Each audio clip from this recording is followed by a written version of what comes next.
Law is often but the tyrant's will, and always so when it violates the rights of an individual. That's how Thomas Jefferson put it. And today, I've got an introduction to the law, Frederic Bastiat's great essay, with some background from the founding generation and their view on the law, and their influences like John Locke and Algernon Sidney too. But first of all, welcome and thank you for joining me here on the Path to Liberty. I'm Michael Bolden with the 10th Amendment Center, and this is the Fast Friday edition of the show for April 26th, 2024. And let's do that background from the founders and the old revolutionaries. For example, here Thomas Paine, in Common Sense, points out that in America, the law is king. And this is reflected even in the Constitution, where the Constitution is made the supreme law of the land. Here from the much abused and much twisted Supremacy Clause, which says this Constitution and the laws of the United States, which shall be made in pursuance thereof, and all treaties made or which shall be made under the authority of the United States shall be the supreme law of the land. The law is king, but that doesn't mean that whatever the federal government does and says is supreme and king. It's only when they are acting within the bounds of the powers delegated to it from the people of the several states. Even Alexander Hamilton understood this. Here in Federalist 83, said the plan of the convention declares that the power of Congress, or in other words, of the national legislature, shall extend to certain enumerated cases. This specification of particulars evidently excludes all pretension to a general legislative authority. The notion of a general legislative authority, a government without limits, is the very definition of how the founders saw a despotism or a tyranny. But back to Hamilton, he said, because an affirmative grant of special powers would be absurd, as well as useless, if a general authority was intended. So all power has to have limits, or it is the very definition of a tyranny, even if it's not using that power in a bad way today, because it might use it pretty bad in the future. John Jay described the entire structure of the Constitution very similar along these lines. Here in 1788, he was the first Chief Justice. He said the Constitution only serves to point out that part of the people's business which they think proper by it to refer to the management of the persons therein designated. And here from James Madison, he said in a letter to Henry Lee, said the federal government has been hitherto limited to specified powers. So the law is king, but the law is very limited. There's only so many things that they're authorized to do. He said it's been hitherto limited to the specified powers by the greatest champions for latitude in expounding those powers. If not only the means, but the objects are unlimited, the parchment had better be thrown into the fire at once. And again, like I was mentioning, power without limits is the definition of a tyranny. To the founders, the old revolutionaries, here from a Maryland farmer in his essay from March of 1788, all human authority, however organized, must have confined limits, or insolence and oppression will prove the offspring of its grandeur, and the difficulty, or rather impossibility, of escape prevents resistance. And Samuel Adams, back in 1780, I think along with a few others, drafted some text for Massachusetts that said power without any restraint is a tyranny. So the founding generation recognized that power had to have limits. They also recognized that people in power, when you give them limits, they're going to try to twist what those limits mean and expand that power in ways that they're not supposed to. Here, for example, from John Dickinson, in his letter number 6 from a farmer in Pennsylvania in 1767, he said, all artful rulers, and I think that's kind of redundant, but anyways, all artful rulers who strive to extend their power beyond its just limits, endeavor to give their attempts as much semblance of legality as possible. Of course, the people in power always say they're right. That's how James Iredell pointed out. This is the basis of all tyranny throughout history. The people with power and control, they're always right, and everyone else has always been wrong. And back to that great quote from Thomas Jefferson. It was a letter to Isaac H. Tiffany in 1819.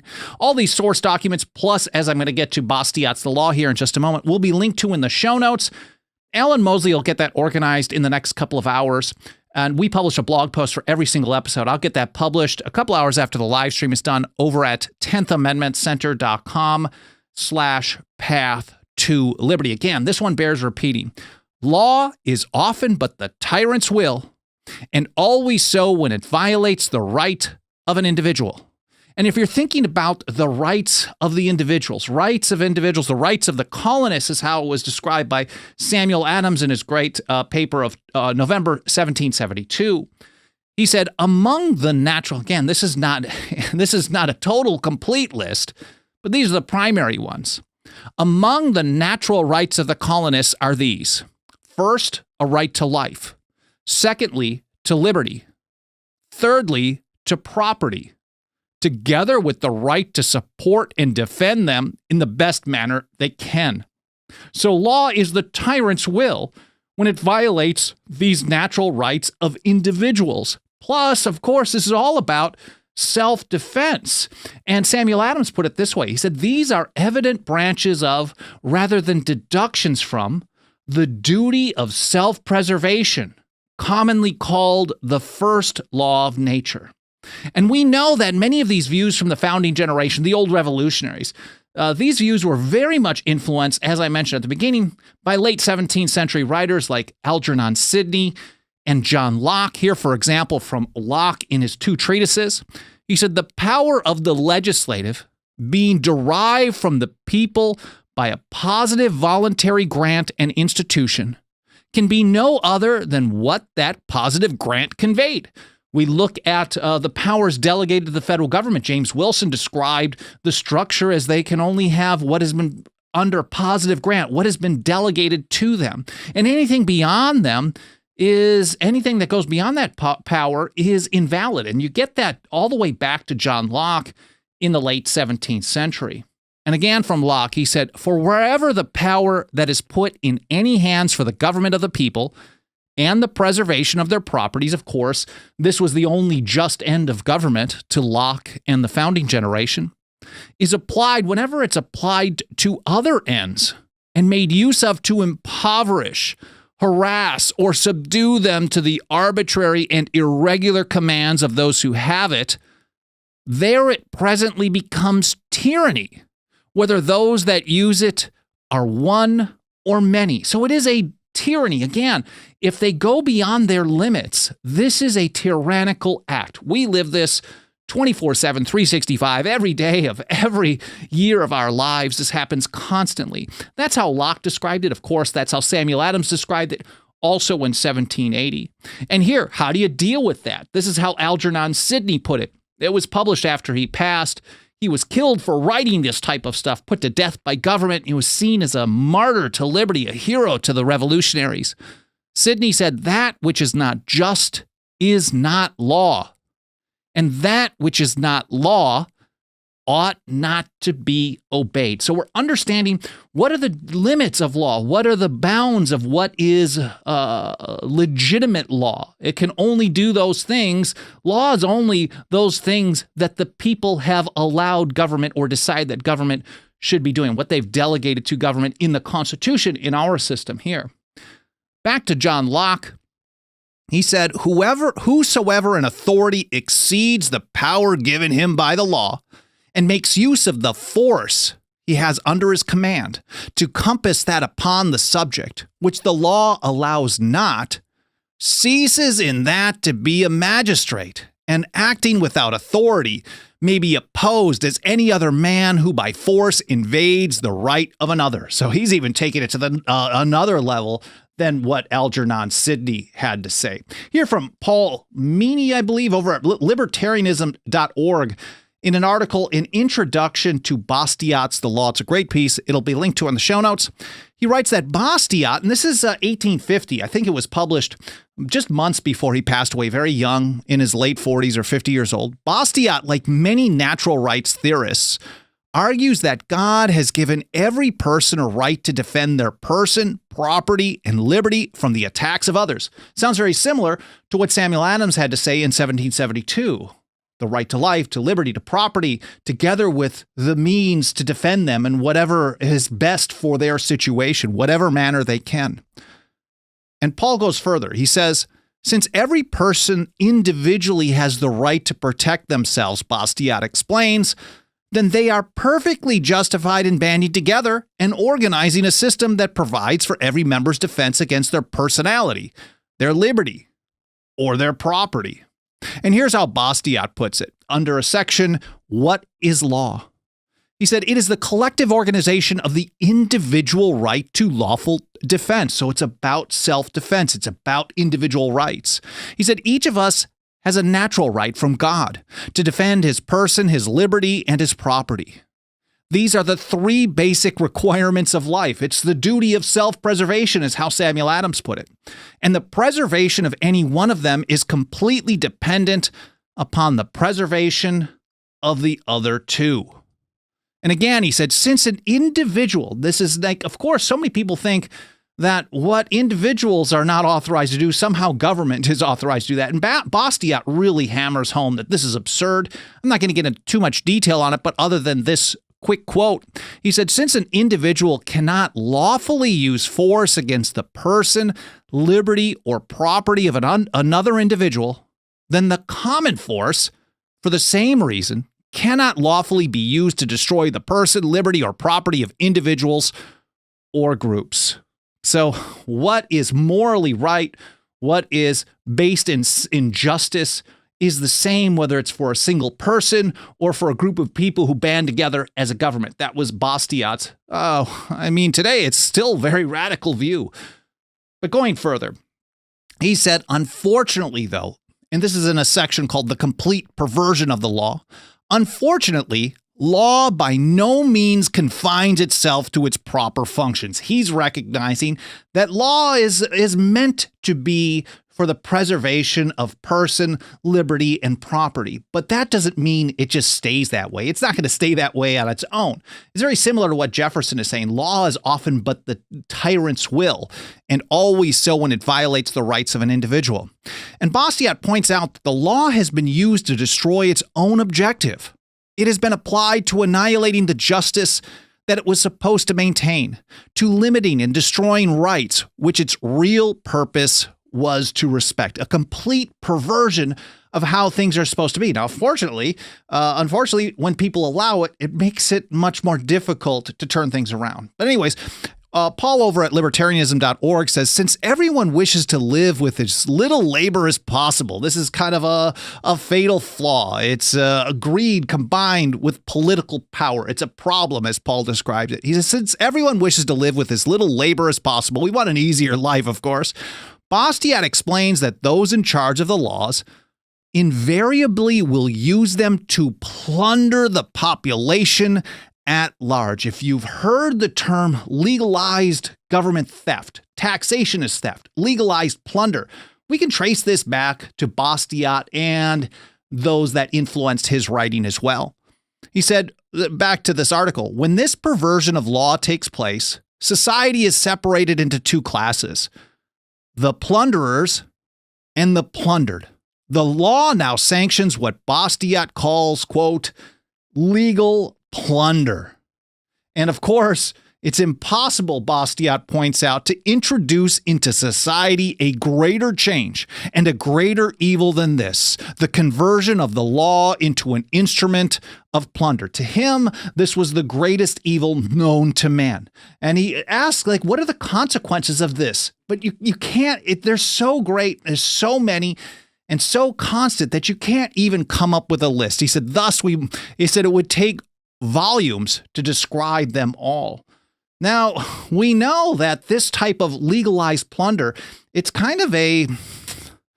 a vicious cycle. Once you get it started, it keeps going and going and going. It kind of builds upon itself. And that's how Benjamin Franklin described it. He wrote this, the more the people are discontented with the oppression of taxes, the greater need the prince has of money to distribute among his partisans and pay the troops that are to suppress all resistance and enable him to plunder at pleasure. So the idea of using taxation to do handouts, basically a precursor to socialism. They probably didn't call it that at Benjamin Franklin's time, but Bastiat spent a lot of time hammering on the idea of state-run, government-run socialism.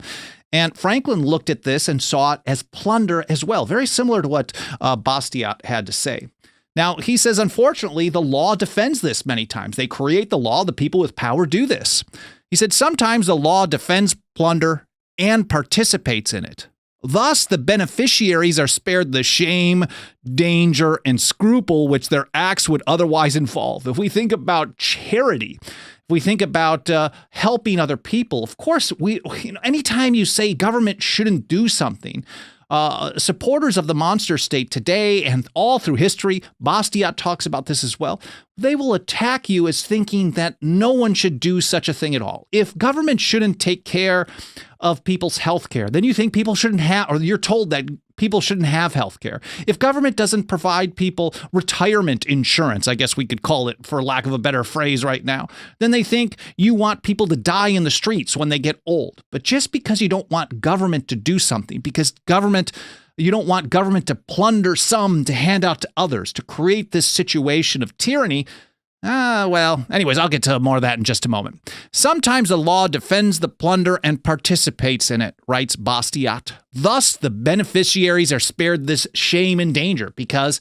it would be shameful for people to advocate for stealing from people because you think somebody needs help. It would be dangerous for them to do that because someone might defend themselves against that rip-off, that robbery, that plunder. But when government does it and gets the sanction of the law, then people seem to willingly acquiesce far more often. But anyways, Bastiat says, sometimes the law places the whole apparatus, and this might sound familiar, sometimes the law places the whole apparatus of judges, police, prisons, and gendarmes at the service of the plunderers and treats the victim when he defends himself as a criminal. And I think that is the most familiar thing that we live under today. And as Thomas Jefferson pointed out, the more centralized the government, the more likely it will invite the public agents to corruption, plunder, and waste. So if government is only supposed to exercise a certain amount of limited delegated powers, if it becomes very consolidated and centralized and does a bunch of stuff it's not supposed to do, this leads to what Jefferson called corruption, plunder, and waste. This is what Bastiat later called legalized plunder. Now, of course, getting back to the idea of using government and the law and the system and force and power to help people, he says law and charity are not the same. That's a great heading for this section. He said the mission of the law is not to oppress persons and plunder them of their property, even though the law may be acting in a philanthropic spirit.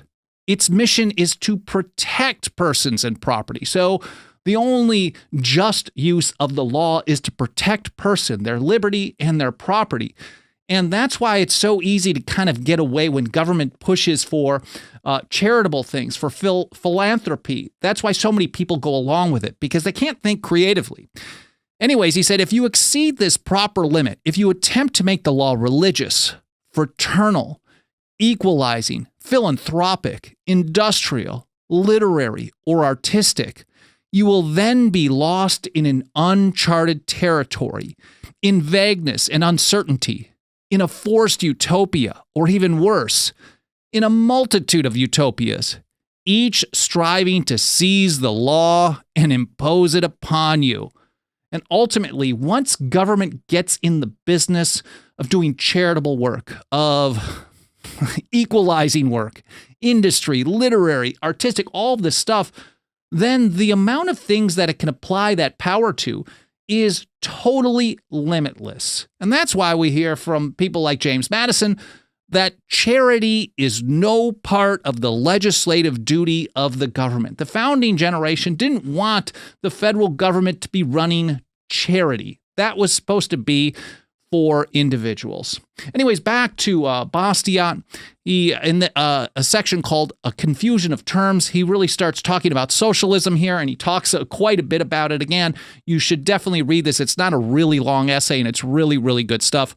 He said, socialism, like the ancient ideas from which it springs, confuses the distinction between government and society. And this is just the theme here. The idea that government is doing something doesn't mean that it shouldn't be done at all. It's just that government doing it creates a tyranny. And when society does things, maybe it doesn't always succeed. But that's a whole different, that's about freedom. It is about respecting life, liberty, person, and property. He said, as a result of this, every time we object to a thing being done by government, the socialists conclude that we object to its being done at all. I mean, I don't know about you, but I hear this almost constantly. We disapprove of state education. Then the socialists say we are opposed to any education. We object to a state religion. Then the socialists say that we want no religion at all. We object to a state-enforced equality. Then they say we are against equality, and so on and so on. It is as if the socialists were to accuse us of not wanting persons to eat because we do not want the state to raise grain. And of course, they will certainly do that. But people have long confounded the idea of government and society. The fact is, Thomas Paine talked about this as well.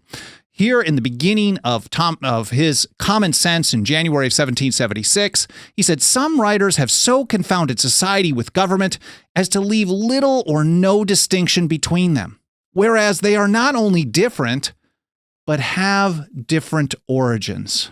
And he continued saying, society in every state is a blessing, but government, even in its best state, is but a necessary evil.